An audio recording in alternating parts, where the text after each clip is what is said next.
afternoon from London, everyone, and welcome to this panel discussion convened by OMFIF and WWF on evolving the financial system and integrating biodiversity into financial risk and regulation. So we'll be exploring the risks biodiversity degradation poses to the financial sector and how it's being integrated into financial risk considerations. We'll be discussing the role of central banks, the task force of nature-related financial disclosures, and the impact that this will have on investment procedures.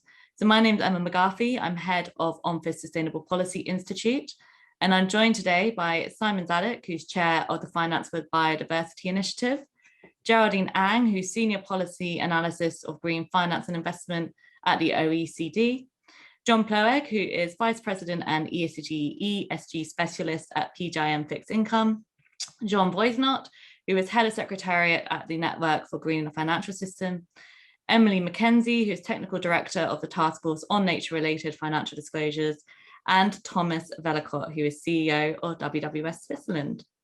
So we'll start the discussion with a short presentation from Thomas before we go into the panel. I do encourage you to engage and ask questions, so please do insert your name and your questions into the chat box, and I will bring this to the speakers. So welcome everyone, and welcome Thomas. It's a pleasure to have you here. And Thomas, over to you. Thank you, Emma, and warm welcome also from my side. It's great to have this many people joining on such an important topic. And since you're already interested in the subject, I probably don't need to explain to you why WWF is working on this.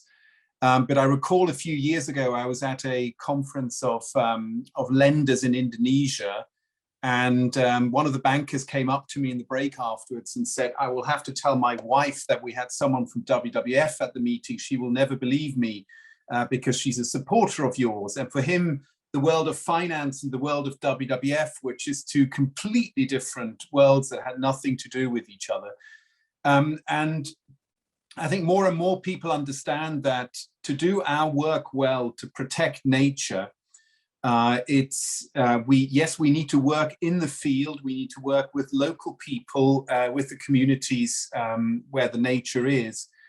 But we also need to work on the underlying root causes of nature loss and address those root causes. And of course, that's where finance comes in, because the way that capital is allocated makes a huge difference in terms of infrastructure, in terms of agriculture, etc.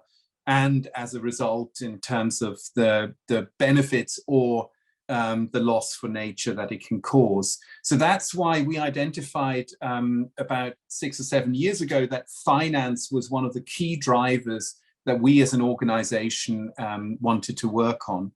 And we developed a number of initiatives. And one of them is called Greening Financial Regulation Initiative. That's an initiative we launched out of Switzerland, which looks specifically at the role of central banks, financial supervisors, and regulators.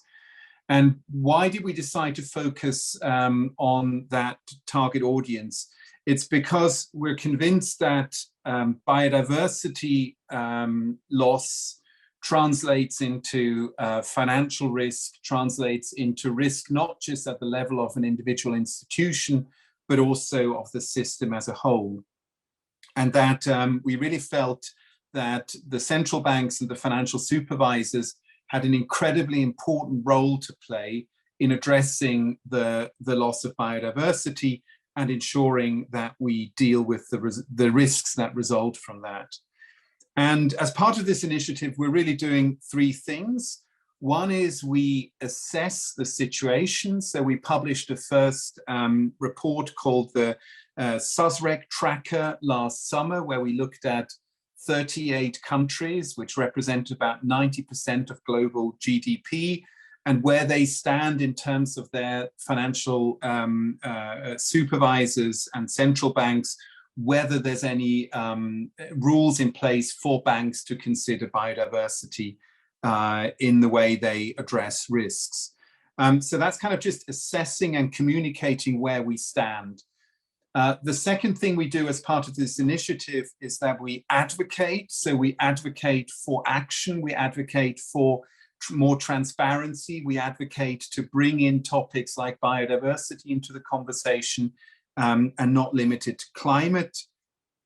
And the third thing we do is that we work on actual transition pathways and how can we help develop the tools needed so that we can move together forward and address the biodiversity loss we face. Now, why is biodiversity a topic we believe is incredibly important for central banks and financial supervisors and regulators? Well, at the most basic, because the world economy depends on nature.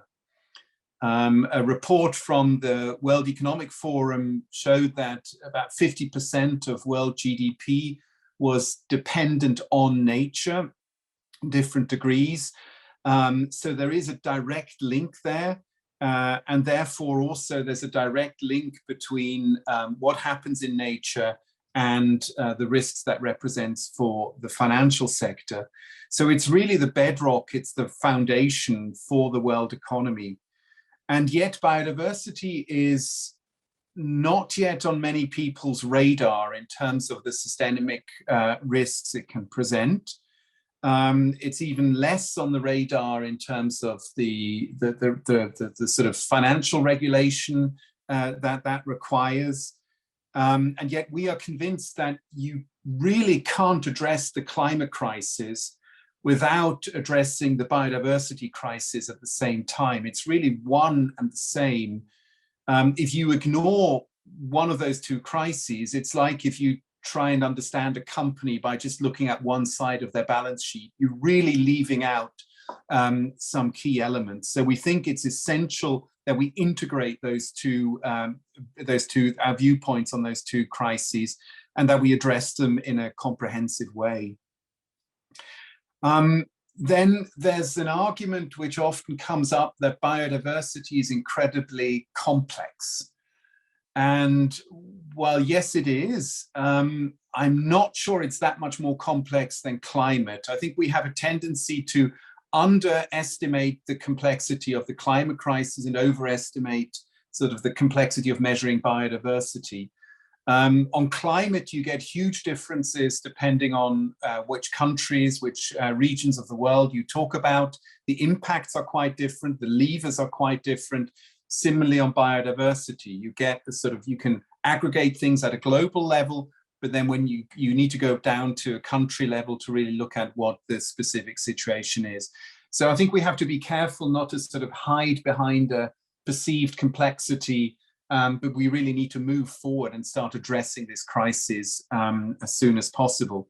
We know what the drivers of biodiversity loss are. It's not that, you know, there's sort of basic science missing there. It's really a question of moving forward and doing something about it.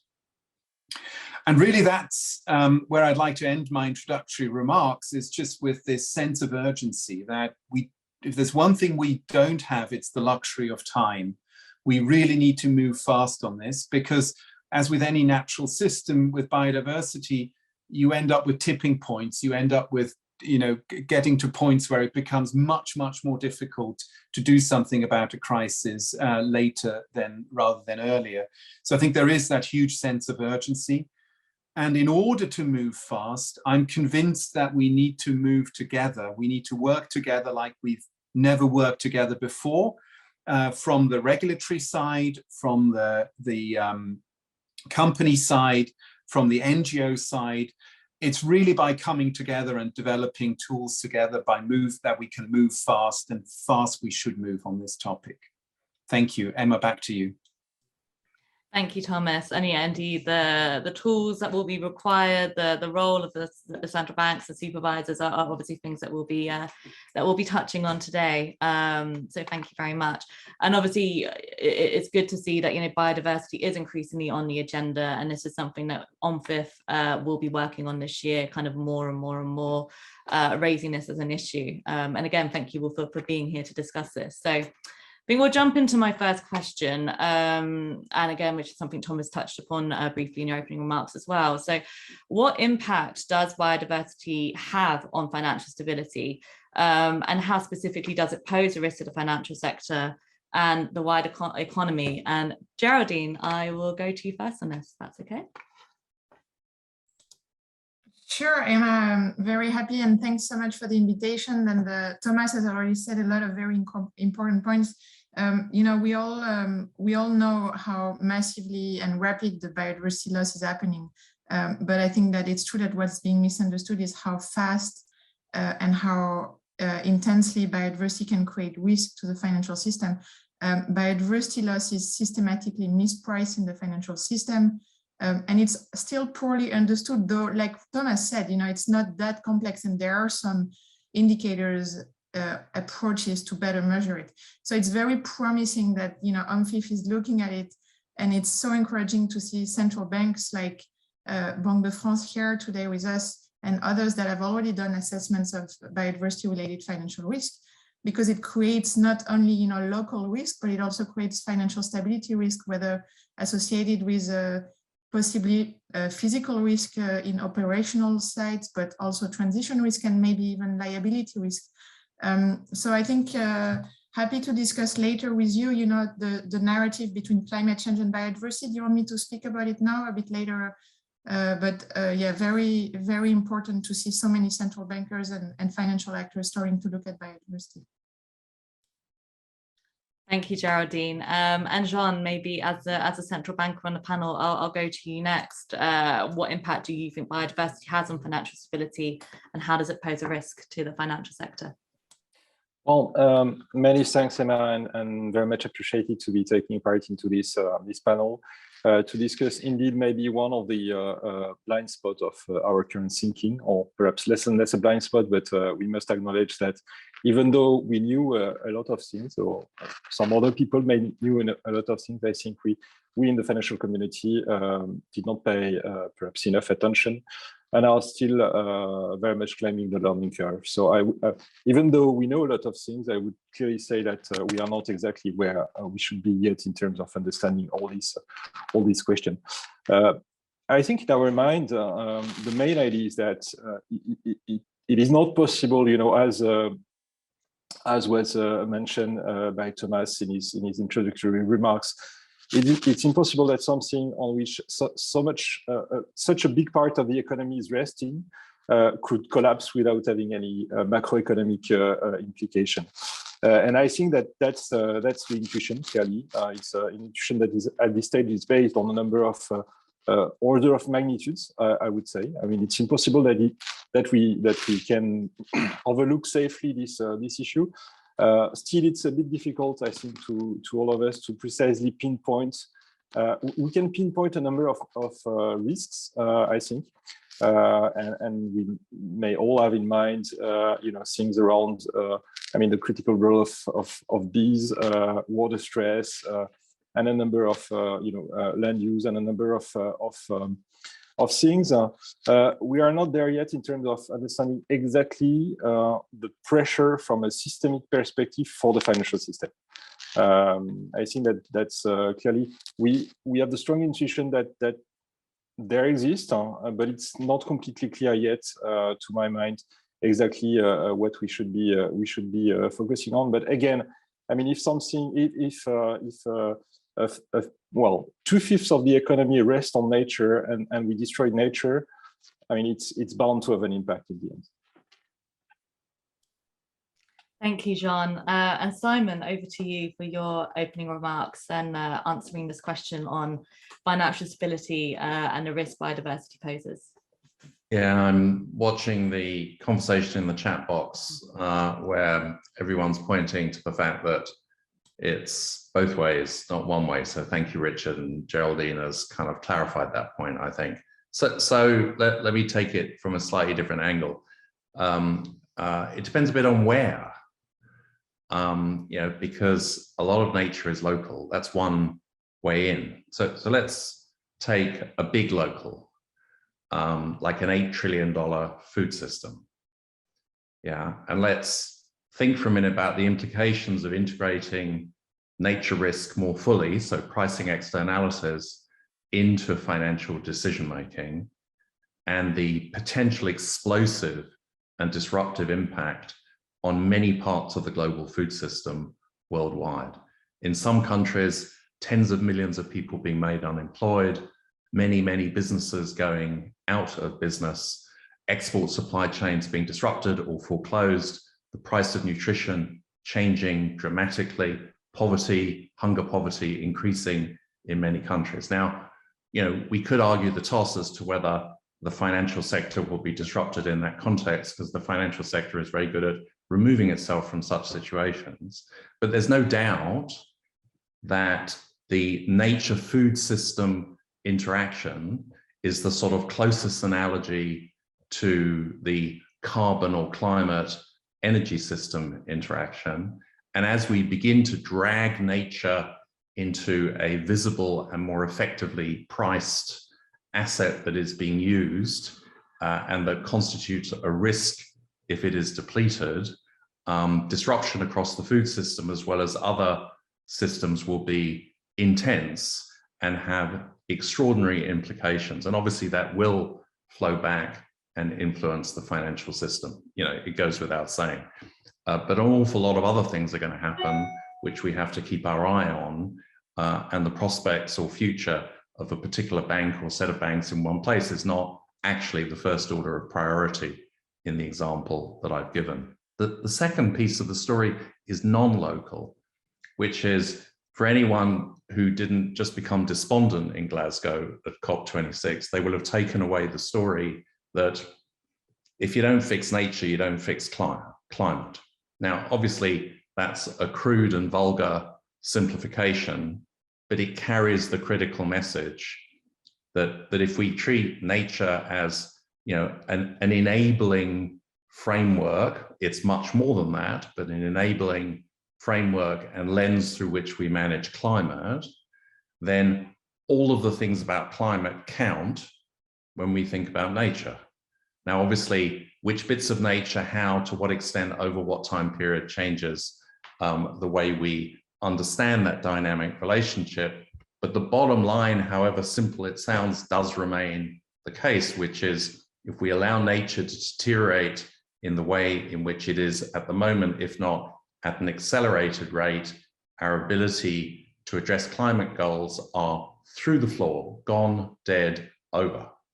Yeah. And so if your question is, is there a dynamic effect of nature's non-preservation on financial markets? The answer is obviously yes. And what's important is to understand not the million different pathways through which that can happen, but some of the real super highways that we need to really focus on. Thank you. Thanks, Simon. And Emily, as our TNFD representative, anything to add on Simon's points, and what are your thoughts?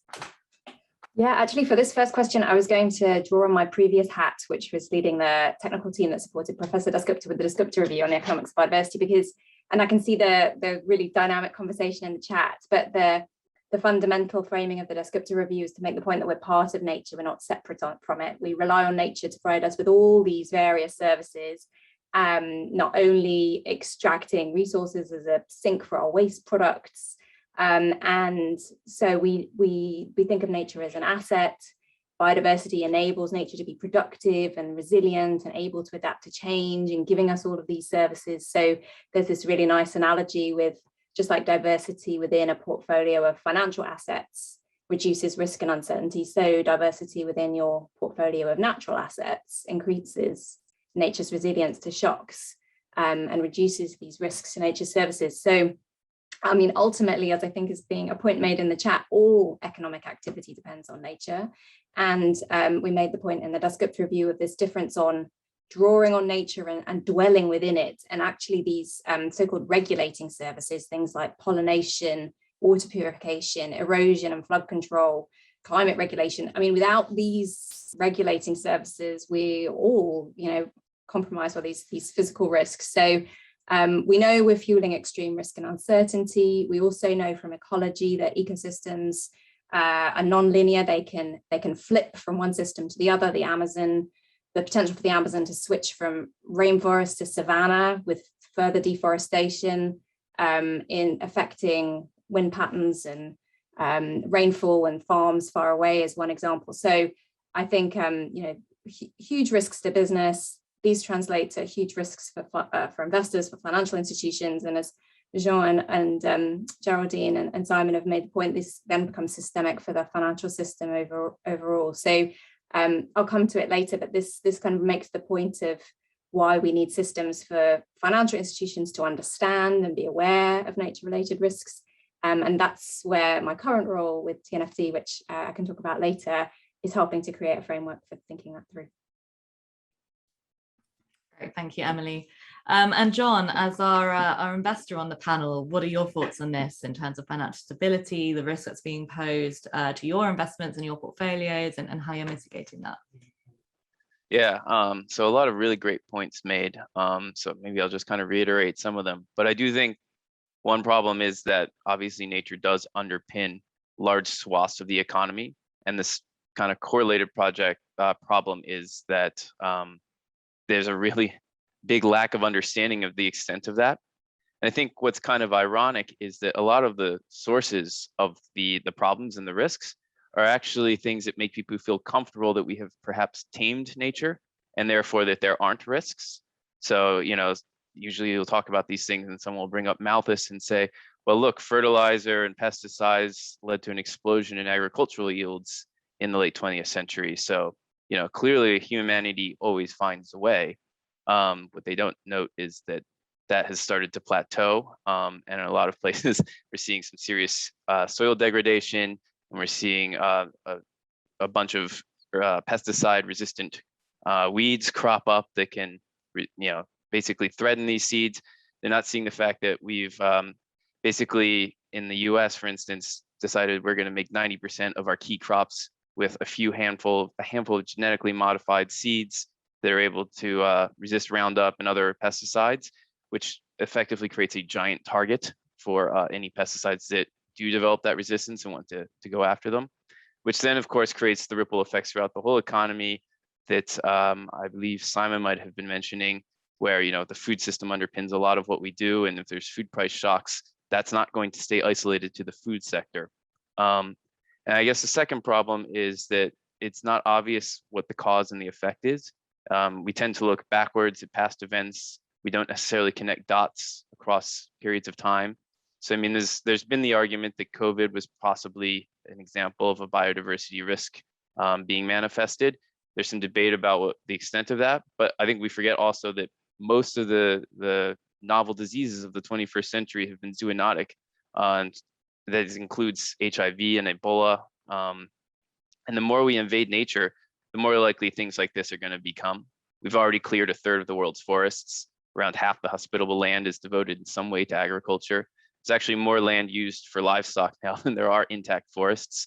And what's left of nature is being homogenized. You know, 60% of mammals today are livestock, another 1/3 are humans. That means wildlife really only makes up 5% of remaining mammals. 30% of birds are wild and the rest are poultry. 4 staple crops make up half of our calories consumed worldwide, and most of that's produced in 5 regions.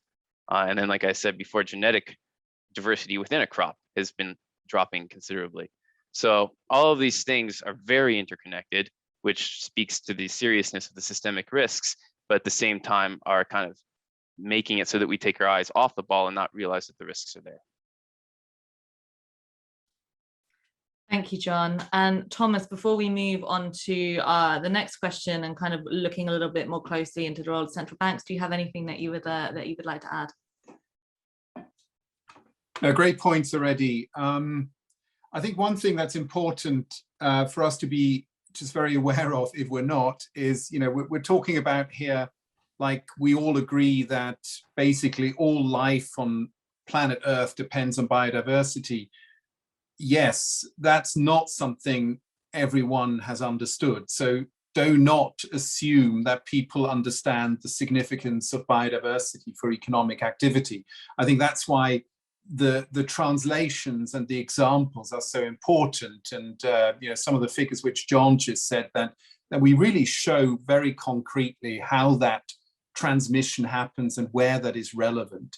I think it's very easy to sort of assume that everyone gets that. They don't, and we need to make that journey with people.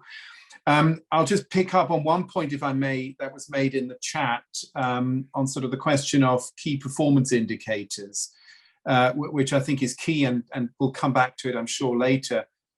But I think that, you know, there's a lot of development going on there. There's a lot already there. There's a lot happening at a very macro level, sort of on the in the context of the conventional biological diversity.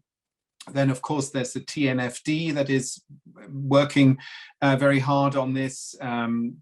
We are doing things in a very concrete manner of how can we help financial actors to translate those biodiversity risks into a language, into a system where they can take account of it in their existing risk management systems. So I think there's a lot happening there. And again, a lot happening is not an excuse to wait, but is a reason to actually move forward and engage and make sure we know from each other of what's going on. But I really don't think that the lack of KPIs should be something holding us back. Thank you. Absolutely. And as you say, so incentive structures, timelines, things like that, and KPIs, we will explore a little bit later in the discussion. And also great to see that the chat is so active. If you have questions that you would specifically like to put to the panelists, if you could please put it in the Q&A box, that would be much appreciated. So the next question I'd like to go on to is the specific role that central banks should be playing in driving biodiversity integration into the financial risk consideration. And John, obviously you're the natural person to go to first on this, and the NGFS is now working on biodiversity and financial stability in a working group. So what is the aim of this group, and what is the role that central banks should be playing in kind of driving this biodiversity? Thank you, Emma. I think it's important to keep in mind what brings us together in the NGFS. Basically, it's a place where central banks tend to congregate, to collaborate on practical ways or projects that helps them achieve their mandates. And I think that for us, the question of the mandate is a very important one. Not because it is the beginning or the end of everything, but because it is somehow the thing on which we can all congregate to and agree about. So against this background, I would see perhaps two general comments to make.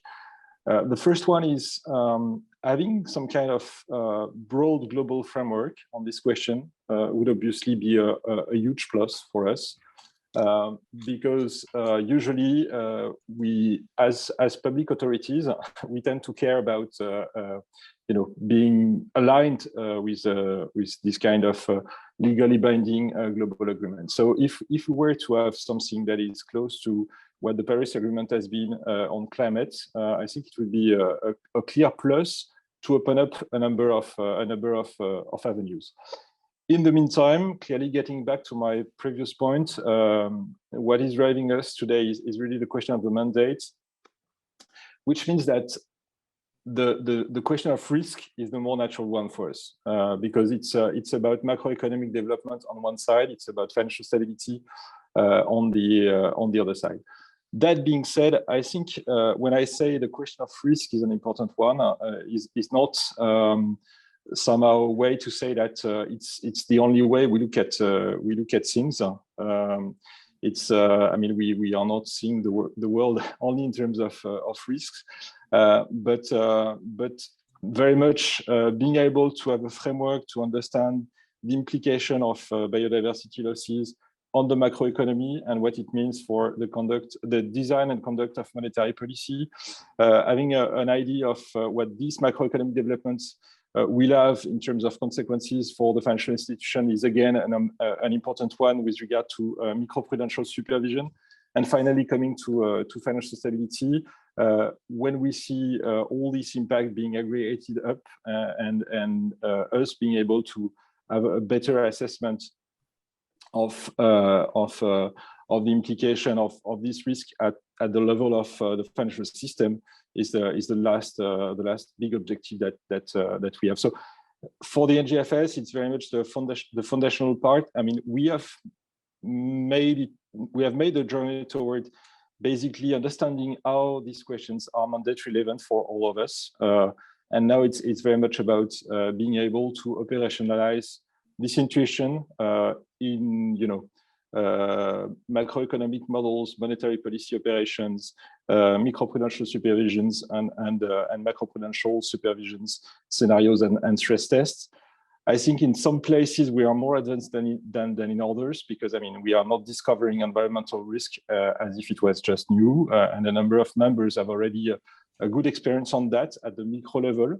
But clearly we need to build up the toolkit to be able to do not just that, but also the macro part on the monetary front and on the financial stability front. Thanks, Jean. And it's interesting that you mentioned stress testing and scenario analysis. Can you give any examples of where biodiversity is being integrated into that? I think that's quite an interesting thing to touch upon.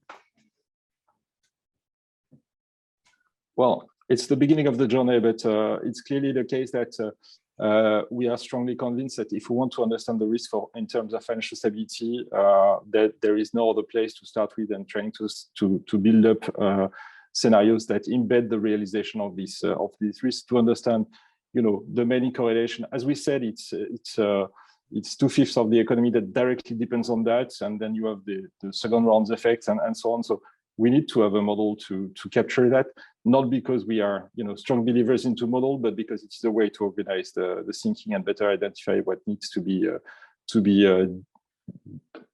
better understood and worked on at a later stage. Mm-hmm. Yeah. Emily, do you have anything to add to this?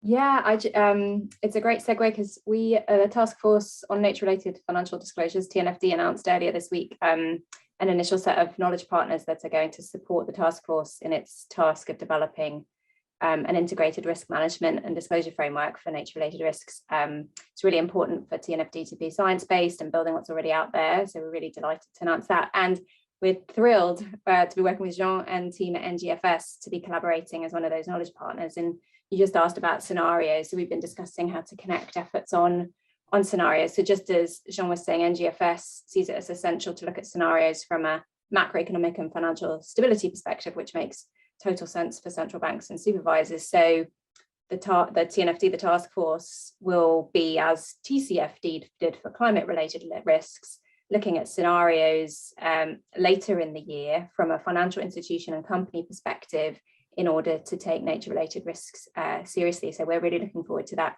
collaboration with Jean and the team at NGFS. Great, thank you. So my next question is looking at kind of the limitations. So what limitations are there to the risk-based approach, which has generally been taken when addressing climate? And what options and tools are we seeing out there for biodiversity? So John, I will go to you first. John, sorry, not John. Sure, thanks. So I guess first to start off, there's a lot of confusion about what we mean when we say risk. And to me, there's actually two types of risk here, and it's worth explicitly saying them. So first, there's the risk to a specific company, or what I'm going to call idiosyncratic risk. And then separately, there's what I'm going to call systemic risk. So when I say idiosyncratic risk, I mean when a company's actions or inaction increase the risk for itself. And then what I'm calling systemic risk, at least in this context, is when something a company does imposes risks mostly on the rest of the system. So for instance, the idiosyncratic risk to a meat producer is that the government limits the use of antibiotics in livestock. But the systemic risk to the rest of us is that the government doesn't do that, and as a result, antimicrobial resistance increases. And I find that when we're talking about biodiversity risk in general, and also climate risk, a lot of times it's the systemic risk that features most prominently in the high-level conversation. But then when you start to talk about risk for an actual portfolio with a client, for instance, suddenly the conversation is really all about the idiosyncratic risks. And the thing to keep in mind is that investors tend to be measured against a benchmark or against their peers if there's no benchmark. And if you want to improve your performance against the benchmark, you're mostly interested in managing the idiosyncratic risk. Because if systemic risks arise, you might be down, but the entire market will be down too. And as long as you're down less, you've actually still overperformed. And the way that you're down less is by focusing on the idiosyncratic risk, not the market level risk. And you also manage idiosyncratic risk differently from systemic risk, because with that idiosyncratic risk, it's not necessarily about avoiding all risk, it's about being compensated for it. So if your focus is mainly on how a company's negative biodiversity impacts affect its own risk, you might still buy that company as long as you're being paid enough to do so. You're also more likely to be worried about what's likely to happen to the company, not what should happen for the overall system. For instance, like if you think the world is probably on a 2.5 degree trajectory, just to bring it back to climate, and 1.5 seems pretty remote to you, then a company could actually look riskier if they're really aggressively pursuing a 1.5 degree alignment. But unfortunately, for a lot of investors, the interpretation of fiduciary duty kind of forces them to focus mostly on these idiosyncratic risks, as well as the incentive structure I just mentioned before. So the upshot is, whenever we talk about risk, I think we just need to be a lot more explicit about how to address both kinds of risks and whether or not we're going to. And I don't want to turn this into a sales pitch, but what we're doing at PGIM Fixed Income is having these types of conversations. So we create what we call ESG impact ratings. And most ESG ratings are about risk and specifically idiosyncratic risks. But as the name of our ratings implies, it's about impacts, as in the systemic risks that the issuer is putting on the rest of the planet and society. And this is whether or not those impacts are going to be immediately credit material for that company. And the idea is then we can offer those ratings to clients if they want to focus on the broader impacts, and then we can have that explicit choice that, yes, we don't want you to only look at the idiosyncratic risk. So I'm very excited about that because, again, I think these are the discussions we need to be having to kind of close the loop on this. And then just quickly, kind of, once you've got that down, you're looking at the climate risk models and scenario analysis. It's out there a lot of times. It's really about the idiosyncratic risk to that company.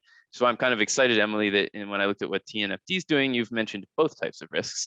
And I guess the other issue with some of these models is that they get very, very detailed and probably a bit over-engineered, to the extent that if you're an active manager like we are, you're looking at it and it's like, either this is telling me information I already knew, or it's not intuitive, in which case I'm afraid to make an actual investment decision based on that model.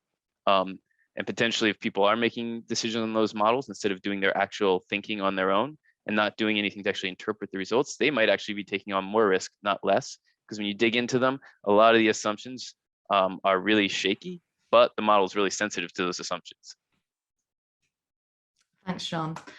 Simon, do you have any perspective on this? Anything you'd like to add? I was just going to join the dots slightly between Jean and Jean, which seems like an option, obviously going through Emily, according to my picture, which is clearly what we're trying to do in building out transition risk frameworks and scenarios that are relevant for investors, is to connect together the two different types of risk and to seek to encourage in a number of different ways investors to take account of the way in which systemic risk eventually feeds back and impacts, John, what you would call idiosyncratic risk. Now, that has become, as John said, somewhat of an over-engineered art in the climate space. And actually, I would argue, has not been nearly as effective as we would have wished it would be. When you really talk across the investment community, to what extent are they really taking these broader scenarios into account in figuring out long tail risk? It seems to me, I'm sure John, super sophisticated, would be, and an awful lot of people who aren't called John won't be doing anything at all. Yeah, and so I think we're facing quite an interesting moment.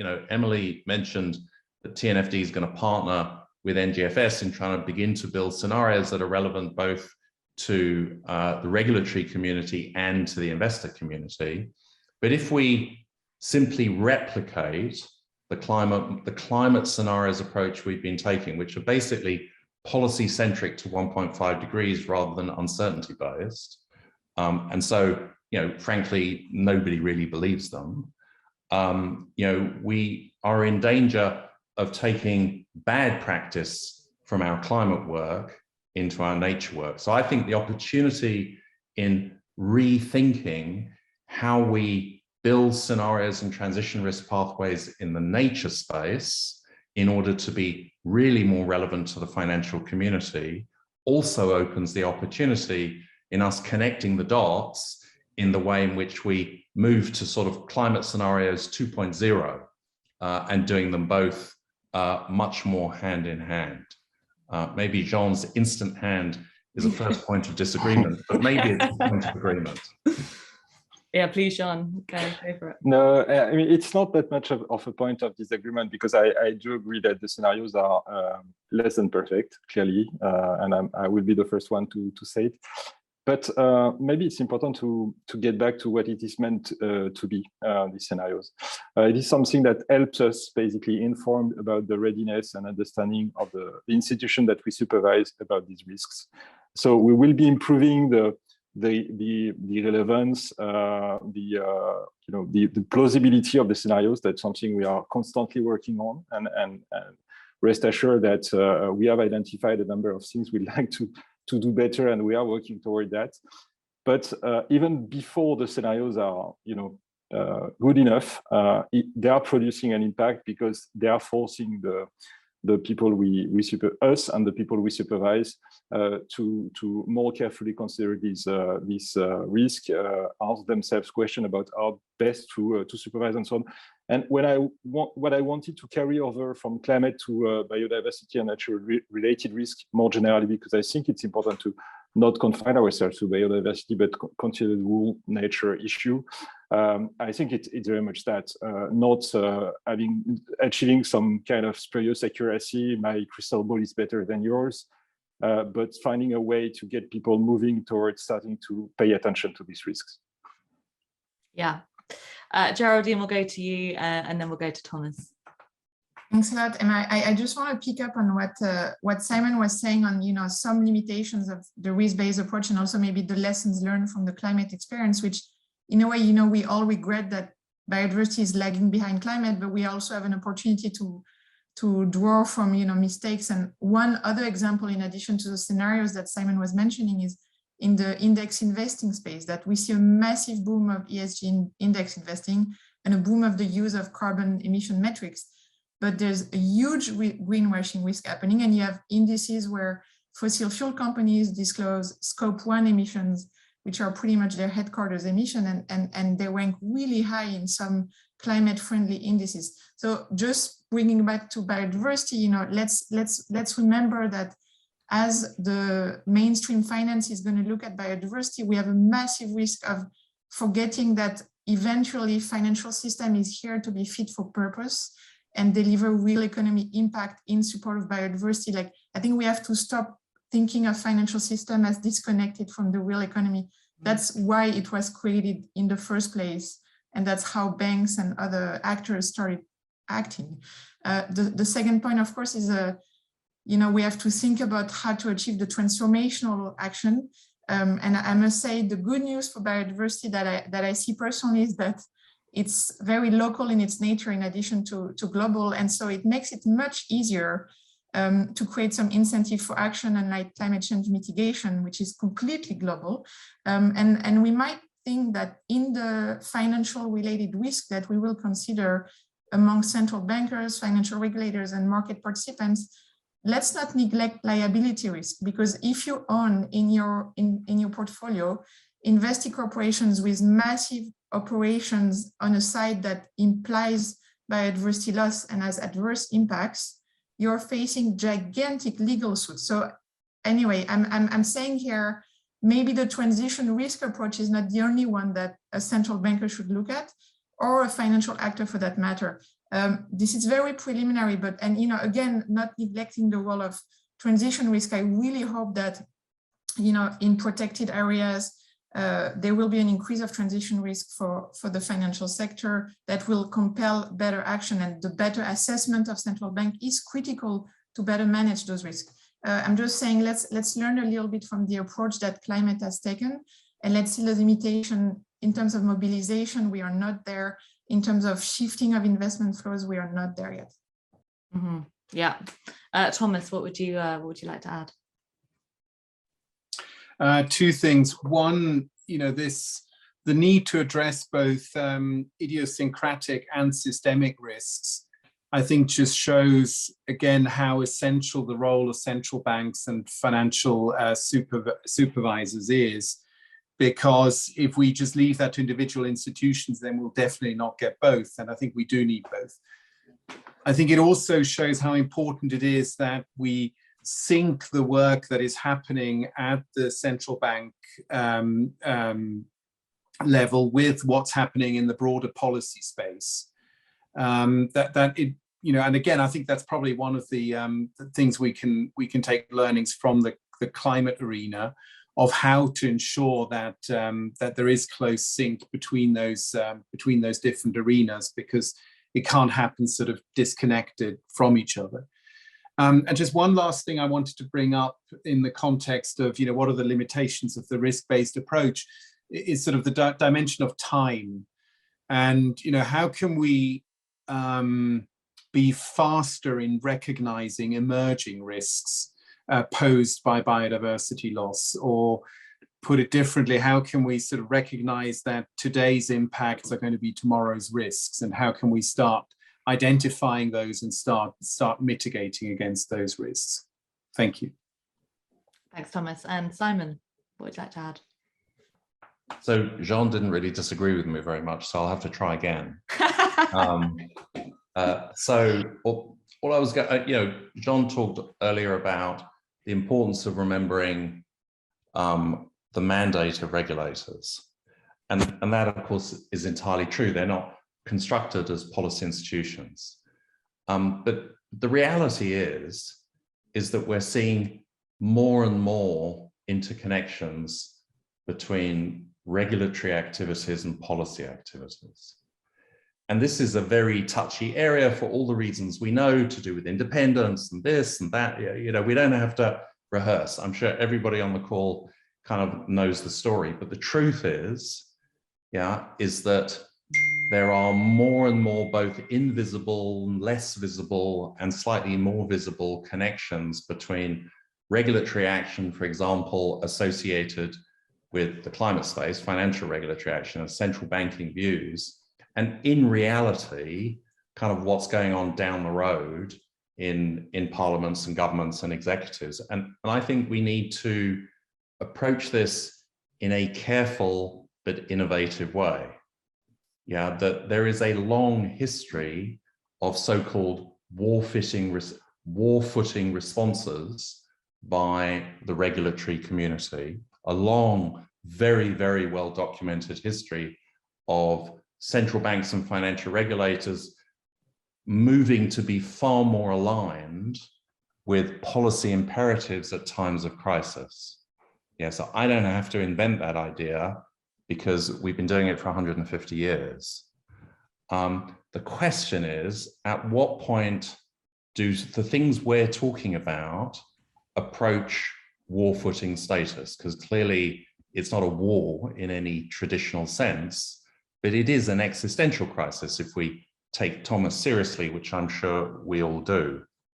So I think this question of alignment between central banks and regulators and really high imperative policy issues will become an increasingly important area that we need to work in, not to turn central banks into policy institutions, but to find ways in which alignment can be more sophisticated than classical interpretations of mandates dictate. Thank you. Thank you. Jean, I see a hand. Would you like to respond? Yes, indeed. But I think Thomas already answered Simon's question. I do agree that, well, first, I do agree that independence, the independence that a number of central banks and supervisors use or benefit from is well. First, I think it's important to recognize the value of this independence, but it's also by no means a way of saying that they operate in a vacuum. And we need to have that discussion. I very much like Thomas' idea to making sure that we don't take too much time before building the place where we can have this kind of discussions, inform one another, understand. And then everybody will have to do what it is meant to be doing, but based on a common understanding of the problem and a better idea of where the various players are trying, what they are trying to achieve and how they will be trying to achieve that. So and that was the point I was referring to when I said that it would be great that we have a global agreement that is legally binding and basically makes it quite clear that it is not something that rests on the personal concerns that I may have or some others may have in the community, but very much based on something that we can interpret as being the will of the people who ask us to do our job. And then, and in any case, we will consider what this means in doing the job that we are meant to do. So very much looking forward to biodiversity and nature-related risk more generally, because again, I think we're having that discussion on biodiversity, but my guess is that in 2 years' time we will realize that something else is pressing. So perhaps the better way to do it, and I think that there was a question on that, the better way to frame it is that climate and all these developments are nature-related risks. They are interconnected. They are distinct, but they are interconnected, and we need to look at them, together, or not just say that we have a climate issue to solve and then we have a biodiversity issue. No, we have to better understand how we are depending on and influencing nature to be able to do our job. Yeah. I think this is naturally taking us to the question of policy alignment. So I think before we go on to the TNFD, I'd like to ask the question of kind of how we can distinguish biodiversity from climate and how we can gain better policy alignment. So Geraldine, I'll go to you first. Do you have any perspective or thoughts on this? Yes, thank you, Emma. And so I've already mentioned, that in a way, the lessons learned from climate is a cautionary tale, that there are also specificities in biodiversity compared to climate in the sense that its localized nature creates some opportunities, but it also creates lots of investment opportunities and, in activities to support transition to more sustainable practices. And Simon has mentioned, of course, the massive food agro sector, which we need to consider, particularly in the case of biodiversity. But of course, scaling up private investment in nature positive activities and shifting the financial system to take into account biodiversity faces major enabling policy barriers, and there are systemic failures beyond just information gaps and disclosures to view biodiversity and to create a pipeline of bankable projects, to address issues with data and measurement. We talked about it, and really to create a transformational lever. And I must say there, I worked for almost 10 years on investment mobilization for clean energy projects. And I have a bit of a mixed view that if we start from the pipeline of projects at small scale, like we did for climate, it's a very bottom-up, tedious, lengthy approach, and it has not delivered at scale. And so I'm wondering, how can we achieve a transformational investment mobilization for biodiversity? And in a way, the good news is that climate is primarily for mitigation about shifting the infrastructure sector. It's a bit of agriculture, but it's primarily infrastructure. The good news is that for biodiversity, it's about shifting practices to sustainable practices in pretty much all sectors of the economy, but some sectors that are very traditional sectors like agriculture, forestry, and the agri-food industry. And we have examples of successful sustainability practices. And there, I think it links to the policy coordination that maybe Simon was alluding to, that it's one thing on the one hand for central bank to do risk assessment and risk management from a financial risk base and supervisory approach. And on the other hand, you have all the policy enabling framework, and you need to better tie the dots between the different policy areas, and you need to better dialogue between policymakers. And on biodiversity, this means connecting trade policy, investment policy, financial market policy. And it's not about breaking any mandate here. I think it's about saying that you need an integrated policy framework to tackle the biodiversity. And that means having different kind of policy and regulatory community talk to each other. I'll stop here. Thanks. Yeah. Thomas, do you have any thoughts or reactions to that? No, maybe. Sorry if I sound like a broken record, but just the issue of urgency. I think we need to build on the rich learnings from the climate space, because we just don't have the time which it has taken in that space to develop some of these tools we need here. So we need to move a lot further and a lot faster. And I think some of that is happening, which is really good. But I just think we always need to be really, really focused on this. And yeah, sure, at the end of the day, it's local. This differs, of course, very much by location. But I think there are sort of general approaches which we can take almost irrespective of where we're looking at biodiversity. And again, we may not understand all the intricacies of a very complex system, but we know a lot about what key drivers are of nature loss. So if we take something like deforestation, there's a rich understanding of what is driving deforestation. If we take something like overfishing, we know what is driving overfishing. So, I think we can, even if we don't have it perfectly worked out, I think directionally we know enough that we can act fast. Yeah, thank you, Thomas. John, do you have any reaction, especially to Geraldine's kind of comments about moving investment and that kind of stuff towards biodiversity? Yeah, so I do think policy would be incredibly helpful here. There's many different aspects of it. The first would be what I was saying before, clarify, is it part of an investor's fiduciary duty to consider the broader impacts of a company beyond what's going to just affect it? Because right now in a lot of places you almost legally can't, right? So that's obviously going to be an impediment to being able to actually consider those risks. And then second, I think you need some sort of direction of where things are going. So looking at climate, there's actually a lot of good stuff in climate too. For instance, if you want to get a detailed idea of what kind of a 1.5 degree aligned scenario looks like for a specific sector in a specific region, there's a lot of sources for that. I like to go to the IEA, and there's a bunch more. You can get an idea for the US utilities that, net zero by 2035, here's what the mix might look like. You can even get some stuff at the state level. There's a nice study by Princeton on that, right? Really detailed roadmaps on what good looks like. For biodiversity, a lot of times investors, we do a lot of things, ESG is one of them, but we can't be complete academic subject matter experts on every single thing. So it's very helpful to have kind of, this is what good looks like. So, you talk to, say, some of the meat companies in the Amazon, and they'll tell you how the great stuff they're doing to limit deforestation in the Amazon. And then they don't mention the Cerrado, or if they don't mention the soybeans they're growing to feed their livestock. They say, oh, well, we don't have beef, so it's not really a problem for us, but they're not talking about their soybeans. And investors don't always have all the knowledge to know that they're being pulled one over on.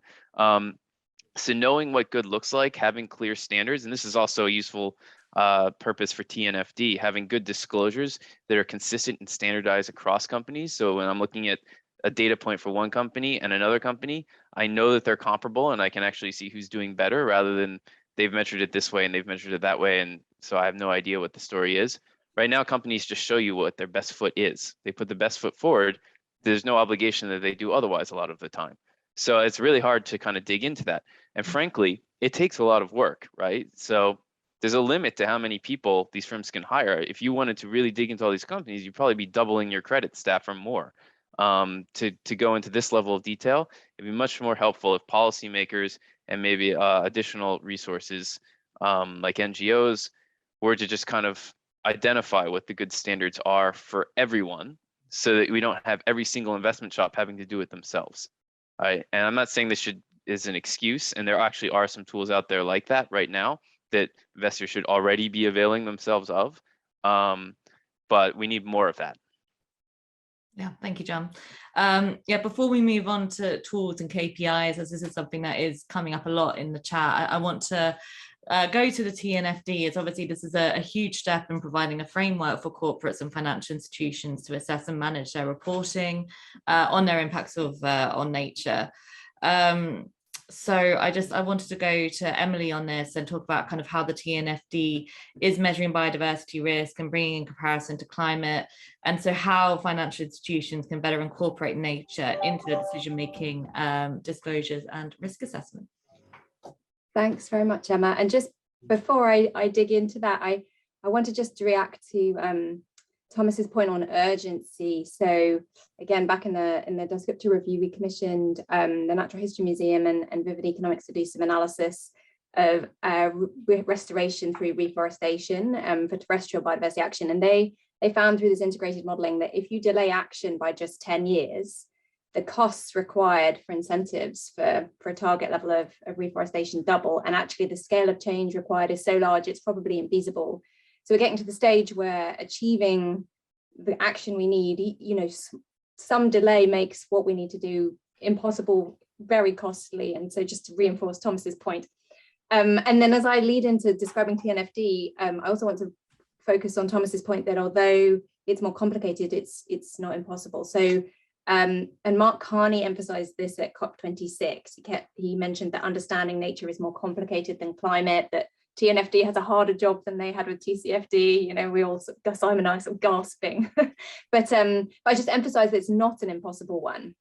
So, and this task force, for those who are new to TNFD, is a group of currently 34 members from the finance sector, businesses, market service providers. Our two co-chairs include Elizabeth Marema, who's the Executive Secretary for the Convention on Biological Diversity, and the former CEO and founder of Refinitiv, David Craig, who obviously has a deep understanding on the data side. So it's a market-led task force, and what we're doing is developing a risk management and disclosure framework for organizations to report and act on evolving nature-related risks. And the ultimate goal is to enable a shift in financial flows globally away from activities that harm nature, so-called nature negative outcomes, and those that enable it to thrive. And so it's great to be able to talk about this today because our approach to design and testing is highly collaborative. And so we are planning to release a beta version, a first architecture. It won't be fully complete, but we want to put something out there for people to test and react to. So one, it's possible. Two, you'll be able to do it from March onwards, and we're encouraging early piloting and feedback and learning. We'll be making this framework available on an online platform connected to guidance on piloting. So really encouraging anyone on the call to get involved. We also have something called the TNFD Forum, which is a group, I think now we have over 275 members of groups who are aligned with the mission of the task force and supportive. So again, that's a great way to get involved, learn from each other and contribute. And welcome to take other more specific questions if there are any about TNFD. Thank you, Emily. Yeah, I mean, it obviously provides like a really fantastic framework, and I'd like to go now into kind of looking at the incentive structures and the tools that we need to be able to integrate this. So we actually had a question from the audience asking John to elaborate a little bit on the tools that he mentioned in his conversation a minute ago. So John, I'll go to you first. If you could expand slightly on those tools that you were talking about. Yeah, so I'll talk about some of the ones that I personally use, but I don't cover all the sectors that we look at. But some of the more useful ones are Forest 500, the Global Canopy does. There's a global tailings portal that's useful for getting information on how mining companies are managing them. As You Sow does some interesting thing on pesticides and plastic waste. And then FAIR does a lot of work on protein producers. Those would be some of the ones I can think of off the top of my head. I'm sure there's more that I'm not thinking of. Sure. Oh, Simon, would you like to add? If I can, yeah. No, I was going to go for the instrument side, but a slightly different part of the story.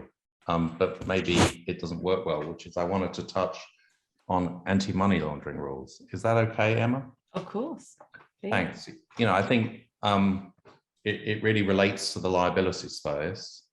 Anti-money laundering rules, as we all know, has little or nothing to do with the crime, but has to do with the flow of illicit financial flows across one's own balance sheet.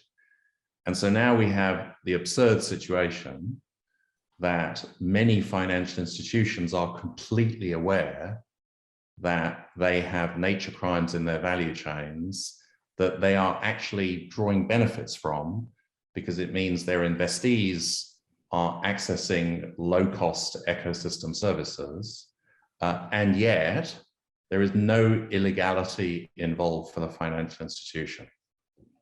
Now that's a problem and needs to change, and one needs to break the veil of liability protection between financial institutions and the fact that they have a beneficial interest in nature crimes of which they are aware of. Yeah, a really perverse and unfortunate situation. Now, the good news is that the very conservative FATF, which is the Financial Action Task Force that sort of helps to coordinate the evolution of anti-money laundering rules, is beginning to look at nature crimes in a much more serious and extensive way than it has done historically. Historically, it has focused largely on illegal wildlife traffic. So first of all, there's a broadening of the scope to a much wider range of nature crimes, but now gradually there's a discussion about really what is the liability or the responsibility of the financial institution that is currently legally protected to become aware of whether they are intentionally or unintentionally benefiting from nature crimes. Now, I think it's an interesting development, although it's obviously a sort of compliance downside development rather than a tool as such.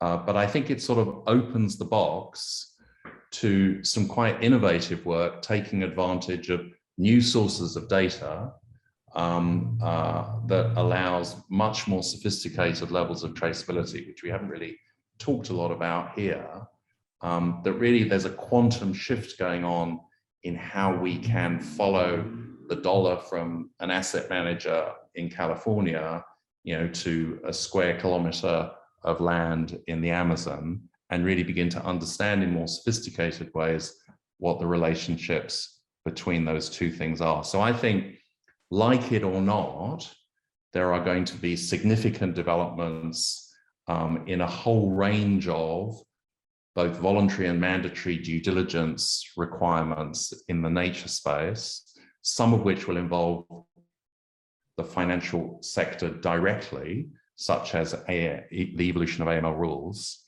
which of course implicates a whole bunch of financial regulators anyway, and some of which will involve the financial community indirectly. In the UK, for example, the Environment Bill will create, we think, deforestation due diligence obligations on non-financial corporations, not on financial corporations.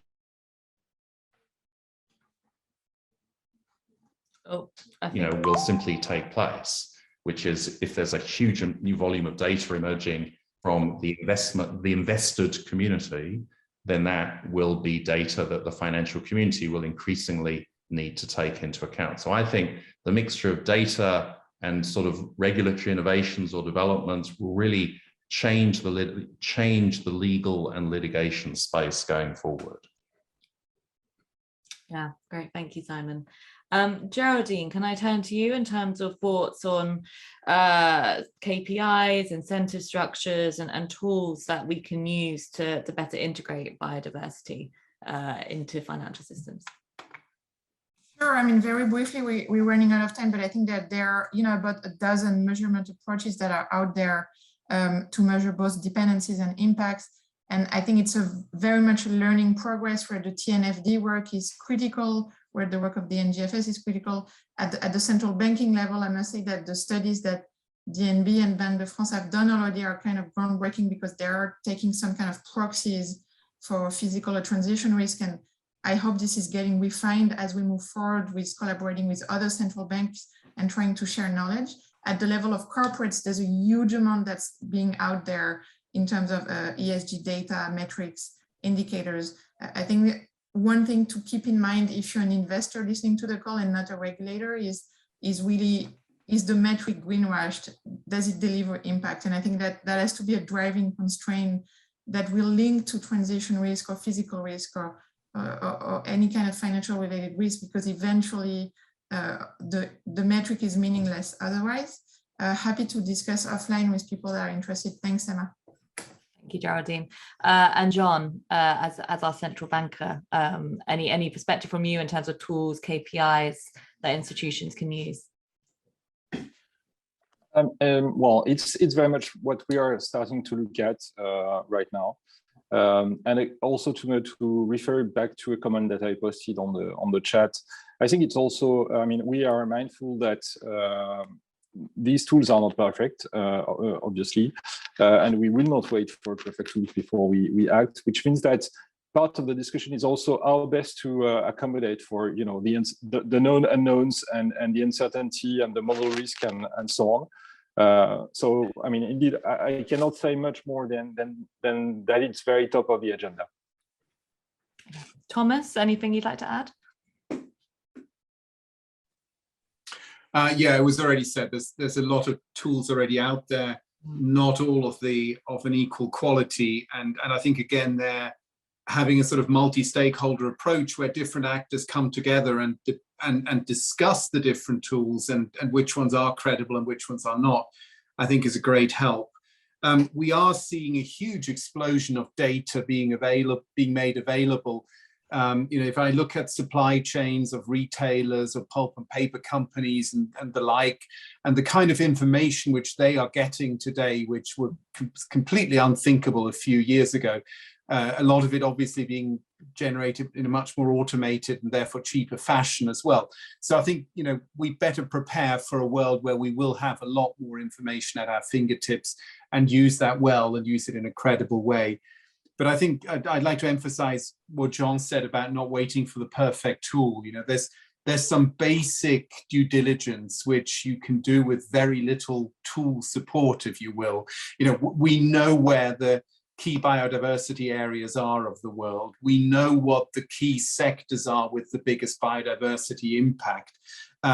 So there's a mapping exercise to be done, I think, quite literally, to understand one's portfolio and exposure, which can be done now. And it's better to get that approximately right than to wait for the perfect tool and then be too late to get it perfectly right. Yeah. John, would you like to react? And then we'll go to final remarks as we are definitely running out of time. Sure. Well, I was just going to say, first, it's important also not to focus on one specific metric too much. So for instance, like you look at volume of pesticides used, you have some farmers that they don't use any pesticides because they coat the entire field with plastic that they throw away at the end of the growing season, which is also not great. So if you focus on one metric, you end up missing things. So you kind of need a dashboard. And like Thomas was saying, probably the most useful thing that you can do is start to map. Here are where the risks come from, and also here are the risks that the company is imposing. Figure that out by industry and by region.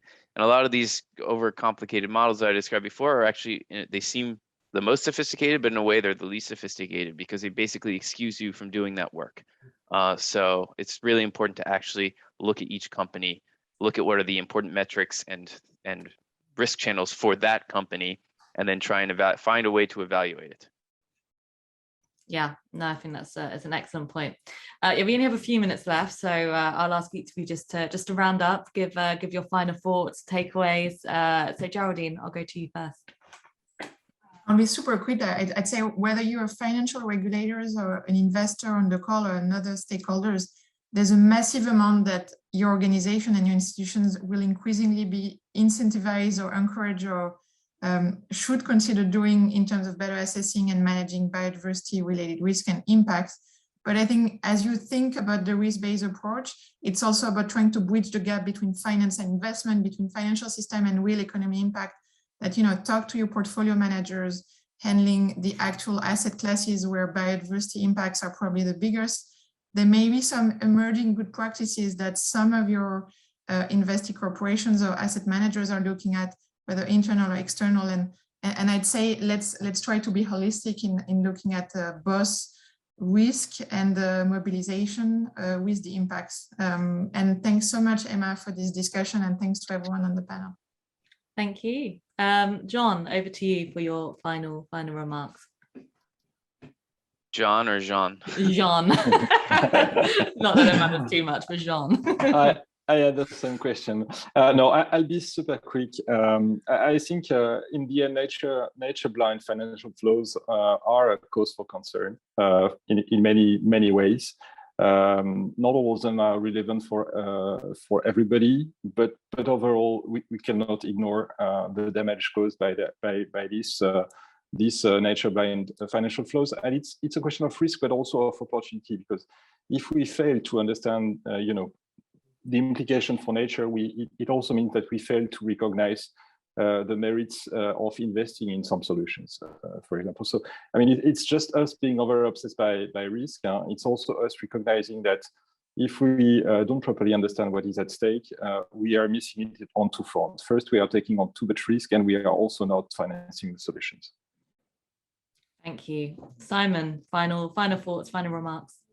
Yeah, no, good session. Thank you. I think risk, impact, and opportunity, will increasingly merge into each other in the way we understand them. Putting them in separate boxes is more and more difficult. TNFD thinks about nature-related risks, as Emily has said, in the context of dependencies and impacts, and the longer the time horizon you take, to Thomas, the more impacts become, a weak signal of future risks. I think the opportunity side is absolutely right, as John points out. And in many ways, we don't have yet the renewables equivalent in climate in the nature space. So really what the major investable domains are, I'm sure a topic John could speak to a lot, I think that, as those begin to emerge more clearly at scale, it's also going to change this conversation significantly. And thanks very much to you, Emma, and ONFIF for the invitation. Thank you. Emily, over to you. Final thoughts, final remarks. Well, I'm so excited because I can see from the chat that we have participants from Bolivia, from Dominican Republic, very diverse locations. So recognizing that, I would just like to repeat my invitation to get involved with TNFD on its journey over the next 2 years to develop this framework. We're going to do it iteratively, put out initial beta versions all the way through to the end of 2023. So would love to have those who are participating here, obviously from very diverse locations and institutions and sectors, to get involved in pilot testing and giving us feedback so we can make sure we produce a really credible and usable framework. Thank you, Emily. And I just saw we have someone from Mexico in the audience as well. So that's fantastic. John, over to you for your final remarks. Sure. I guess I'll reiterate for like the 6th time that it's really important to make sure we're finding a way to capture systemic risks and not just idiosyncratic risks in any framework that we do. Also, that it's important to actually give careful thought to what the risks actually are, rather than trust your results to a model that you don't fully understand. And then lastly, I think just reiterate the fact that we do need policy. If the investment community could do this themselves, we wouldn't need all these COPs and summits and treaties. So we need the real economy to move along with us, and then we can invest in it. Thank you. And Thomas, final remarks, and thank you to WWF for co-sponsoring this with us and putting this together. No, thank you, Emma. Yeah, time to wrap up, I think, because I'm fading into darkness here in Zurich, I notice. Just to reiterate my call, because we need to move swiftly, because we need to get to scale fast, move on the topic and move together with others, reach out to others. It's one of these areas where we can advance so much faster when we work together. And, there's the TNFD, there's the NGFS, reach out to these bodies, reach out to WWF if you want to know more about our work. But it's a team sport, and we can get to results so much faster if we play together. You, and I completely agree, and it's so fantastic to see the TNFD and to see the NGFS working on all of this. Really brilliant. Thank you all so much for taking the time to join today. Thank you so much for such an informative, really fantastic conversation, and I hope we can continue it and have you speak again soon. Thank you, everybody. Have a lovely afternoon.